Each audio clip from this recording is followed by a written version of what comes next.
হচ্ছিল, হাসাহাসি তো হচ্ছিল, সেখানটা তো খারাপও তো লাগছিল আমার।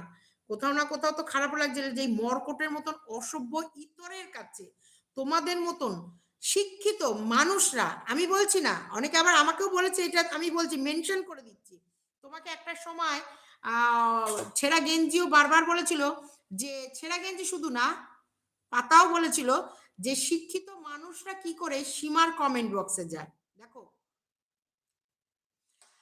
এটা নিয়ে তখন তোমরা কিন্তু প্রোটেস্ট করেছিলে এবং বলেছিলে আমরা সীমা আন্টির লাইভে যাই জাস্ট এন্টারটেন হতে, এটা কিন্তু বলেছিলে।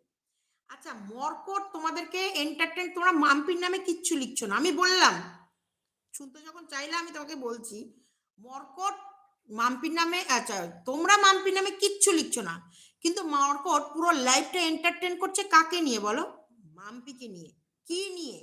বডি শেমিং করে এবং নোংরা ইয়ে করে একটা মেয়েকে বলছে চকলেটের মতো 12 জন চেটে সে প্যাকেটে পুরে আমি পার্সেল করছি। তোমাদের শুনতে ভালো লাগছিল ওখানে?